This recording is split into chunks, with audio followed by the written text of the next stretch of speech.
ہم اپنے نعت خانوں کو، اپنے مقرروں کو گڈیاں کے گڈیاں نظر میں دے سکتے ہیں. میں منع کرنے نہیں آیا. دیکھو میری بات سمجھنے کی ضرورت ہے. لوگ ہماری باتوں کا غلط مفہوم نکال. میں یہ نہیں کہہ رہا ہوں کہ انہیں نہ دوں، میں اسی یہ کہہ رہا ہوں ان کو تو دے سکتے ہوں. اور اگر ماں ہاسپٹل میں ایڈمٹ ہو جائے تو اور 4 بیٹے ہو تو چاروں جھگڑا کرتے کہ تیری ماں نہیں ہے، تیری ماں نہیں ہے، تیری ماں نہیں ہے، تو بل نہیں دے سکتا، تو بل نہیں دے سکتا. اور اگر 4 مرید ہو اور وہ چاروں اپنے پیر کو گھر بلائیں تو چاروں کے چاروں ایک سے کھانا، ایک سے غذا، ایک سے لفافہ پیش کرو. میں منع کرنے کی بات نہیں. ہم کیوں منع؟ لیکن سے ہم کیوں؟ لیکن ہم یہ کہیں ترجیحات کو دیکھو. پہلے کون؟ پہلے کون؟ ایک بات بتاؤں، اگر غلطی کروں گا تو میری اصلاح میرے علماء کریں گے، اور میں تو ایک صوفیوں کا غلام ہوں. اپنی غلطی ہم ماننے کے لیے تیار. ہمارا عقیدہ امام حسن والا ہے کہ آر نار سے بہتر ہے نا. زیادہ سے زیادہ اٹھ کے جلسے میں کوئی اتنا ہی کہے گا نا کہ اس نے غلطی کر دی تھی پھر توبہ بھی کی، یہی کہے گا. لیکن بس یہ آر دلانا اس نار سے بہتر ہے جس میں جلایا جائے، ہے نا. اکڑنے سے اچھا ہے جھک جانا. ٹھیک. جب امام حسن سے ہم نے یہ سیکھا ہے، اور ہم تو ہیں ہی حسنی لوگ، الحمدللہ حسینی بھی ہیں حسنی بھی ہے. لیکن ایک بات سوچو، غور کرو، پیران پیر کی دعا بھی رسول اللہ کی دعا کے برابر نہیں ہے. اس رنگ میں توجہ، میں صرف سبق سنانے کے لیے یہ بات کہہ رہا ہوں. پیران پیر کی عظمت کو کون گھٹا سکتا ہے؟ وہ تو جہنم کا کتا ہی ہوگا جو ان کی عظمت کو. لیکن اس رنگ میں بات کرنا چاہتا ہوں، ذرا توجہ کریں. پیران پیر کی دعا بھی رسول اللہ کی دعا کے برابر نہیں. حتیٰ کہ موسیٰ کلیم اللہ کی دعا بھی رسول اللہ کی دعا کے برابر نہیں. کائنات میں حضور کی دعا صرف حضور کی دعا ہے.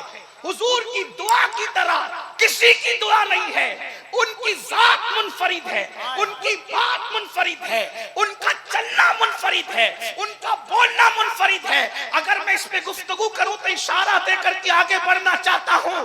رسول اللہ جب چلتے ہیں تو حیدر کرار جیسے کو دوڑنا پڑتا ہے. رسول اللہ جب چلتے ہیں تو صدیق اکبر جیسے کو دوڑنا پڑتا ہے. اب میں آپ کو نبی کا چلنا صرف اتنا بتا دوں، نبی اگر چلے تو فاتح خیبر اور رسول اللہ کے مصلی کا امام دوڑتے دوڑتے تھک جائے.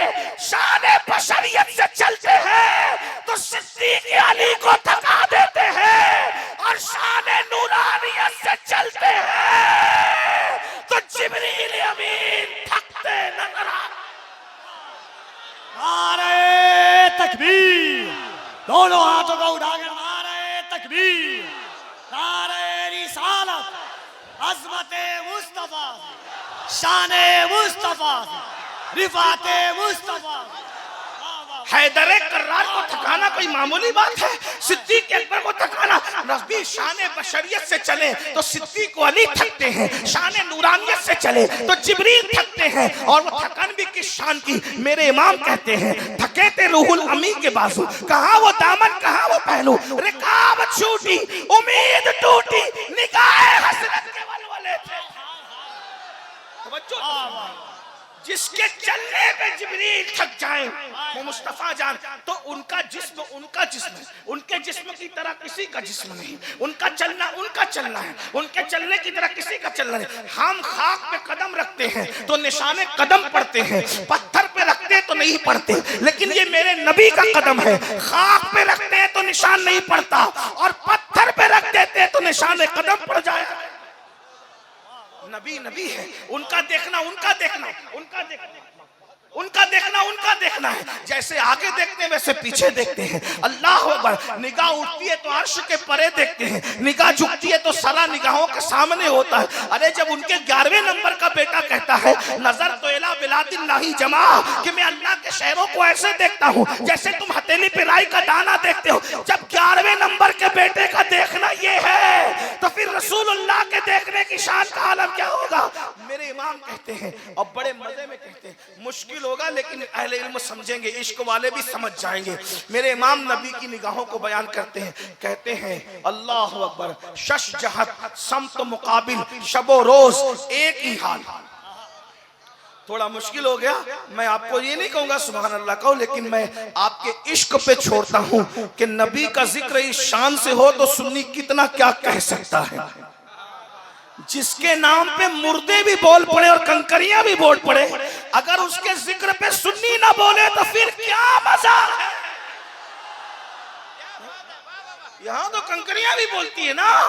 اللہ اکبر، شش جہت سمت مقابل، شب و روز ایک ہی حال، دھوم و نجم میں ہے آپ کی بینائی کی۔ میری اوقات تو نہیں کہ میں اس پہ کوئی تفسیرہ کروں، لیکن کوشش کرتا ہوں تاکہ آپ کو سمجھ میں آ جائے۔ سمتیں 6 ہیں، کتنی سمتیں؟ 6، اوپر نیچے آگے پیچھے دائیں بائیں 6 ہیں۔ 6 سمتیں رسول اللہ کے سامنے ایسے رکھ دیا گیا ہے جیسے دنیا کا میپ آپ لوگوں کے سامنے رکھا جاتا ہے نا؟ ہاں، لیکن اللہ اکبر اس میں بھی فرق ہے۔ دنیا کا میپ اگر ہمارے سامنے ہو نقشہ تو ادھر کا سامنے ہوتا ہے، ادھر کا ہماری نظروں سے اوجھل ہوتا ہے، لیکن 6 سمتوں کو اللہ نے مصطفیٰ جان رحمت کے سامنے ایسے سمیٹ کر کے رکھ دیا کہ 24 گھنٹے رسول اللہ ہر گاؤں، ہر قریہ، ہر دیہات، ہر شہر، ہر ملک، ہر ذرے ذرے کو یکساں دیکھ رہے ہیں۔ میں کوئی تمثیل نہیں پیش کر سکتا، لیکن اتنا ضرور کہوں گا، اگر تم اپنی ہتھیلی کو سامنے رکھ کر جس طرح دیکھ رہے ہو رسول اللہ پوری کائنات کو 24 گھنٹہ اس سے بہتر انداز سے دیکھ رہے ہیں۔ شش جہت سمت مقابل، شب و روز ایک ہی حال، دھوم و نجم میں ہے آپ کی بینائی کی، اور کوئی غیب کیا تم سے نہا ہو بھلا، جب نہ خدا ہی چھپا تم پہ کروڑوں درود۔ اللہ اکبر، یہ مصطفیٰ جان رحمت کا دیکھنا ہے، یہ حضور علیہ السلام کے دیکھنے کی شان ہے۔ آقا فرماتے ہیں، حضور کے دیکھنے کی بات آئی تو ایک جملہ اور سن لے، بخاری شریف کی حدیث ہے، آقا علیہ السلام فرماتے ہیں میرے پیچھے رکوع سجدے صحیح صحیح کیا کرو۔ آقا فرماتے ہیں میرے پیچھے رکوع سجدے صحیح صحیح کیا کرو، کیونکہ میں تمہارا رکوع بھی دیکھتا ہوں، تمہارا خشوع بھی دیکھتا ہوں۔ ارے امام رکوع نہیں دیکھ سکتا کیونکہ امام آگے کھڑا رہتا ہے، اور پیچھے مقتدی ہو کوئی امام رکوع نہیں دیکھ سکتا، اور جو پیچھے مڑ کر کے رکوع دیکھ لے وہ امام ہو نہیں سکتا۔ لیکن یہ مصطفیٰ جان رحمت کی آنکھیں ہیں، فرماتے ہیں تمہارا رکوع بھی دیکھتا ہوں اور تمہارا خشوع بھی دیکھتا ہوں۔ نعرہ تکبیر، نعرہ رسالت، اصلاح معاشرہ۔ رکوع کسے کہتے ہیں؟ گھٹنوں پہ ہاتھ رکھ کے اللہ کی عبادت کے لیے نماز میں جھک جانے کو رکوع کہتے ہیں۔ حضور فرماتے ہیں رکوع بھی دیکھتا ہوں تمہارے آگے کھڑے، اس سے بڑی بات تمہارا خشوع بھی دیکھتا ہوں۔ خشوع دل کی کیفیت کا نام ہے، خشوع دل کی کیفیت۔ حضور فرماتے ہیں تیرا جسم بھی دیکھتا ہوں اور تیرا دل بھی دیکھتا ہوں۔ توجہ ہے آپ کی؟ ہاں، تھوڑا سا منبر والوں کی مدد چاہتا ہوں، ان کی معلومات میں اضافہ نہیں کر سکتا، صرف ان کو سبق سنانا، دعا لینا ہے، اس لیے کہ 2 منٹ تھوڑا سا ماشاءاللہ۔ توجہ، غور فرمائیں، توجہ ہے، غور کیجئے، غور کیجئے۔ صحابہ کو کہا رکوع سیدھے سیدھے، رکوع سجدے سیدھے کیا کرو، صحیح کیا کرو، تمہارا رکوع بھی دیکھتا ہوں اور تمہارا، بولے بھائی تمہارا، بولنا پڑے گا، تمہارا رکوع بھی دیکھتا ہوں، تمہارا خشوع بھی دیکھتا ہوں۔ خشوع کا مطلب دل کی کیفیت، یعنی جب بندہ اللہ کے لیے پڑھتا ہے نا، اللہ کی خشیت سے پڑھتا ہے، اللہ کو سمیع و بصیر جان کے پڑھتا ہے، اس شان سے پڑھتا ہے ان تعبد اللہ کانک تری فإن لم تکن تری فإنہ یراک، کہ ایسی عبادت کرتا ہے کہ گویا وہ اللہ کو دیکھ رہا ہے۔ یہ کیفیت نہیں بنتی تو اللہ اسے دیکھ رہا ہے اور اللہ تو اسے دیکھ ہی رہا ہے، یہ خشوع کی کیفیت ہے۔ توجہ کرنا، دھیان دینا۔ میں آگے بڑھنے سے پہلے ایک جملہ کہنا چاہتا ہوں، صرف جن کے نزدیک نبی مر کر مٹی میں مل گئے ان سے میری کوئی تقریر نہیں، لیکن جن کے نزدیک نبی زندہ ہیں، جان سے زیادہ قریب ہے، تو زندہ ہے بننا، تو زندہ ہے واللہ، میری چشم عالم سے چھپ جانے والے۔ رسول اللہ صحابہ کے آگے کھڑے ہو کر جب ان کا رکوع اور خشوع دونوں دیکھتے ہیں، صحابہ کے آگے کھڑے ہو کر، تو آج گنبد خضرا میں آرام کرتے ہوئے کیا مجھے اور آپ کو نہیں دیکھتے؟ توجہ، کیا مجھے اور آپ کو؟ صرف اس جملے پہ توجہ کر لو، سننے سے زیادہ دھیان دینے پر اس جملے کی لیے ضرورت ہے۔ کیا نبی ہمیں نہیں دیکھتے؟ جن کا عقیدہ ہے کہ نبی نہیں دیکھتے ان سے کوئی بات نہیں، اور جن کا عقیدہ ہے کہ نبی دیکھتے ہیں تو نبی ذرے ذرے کو دیکھ رہے ہیں، 24 گھنٹہ دیکھ رہے ہیں، ہر پل دیکھ رہے ہیں، ہر لمحہ دیکھ رہے ہیں، ہر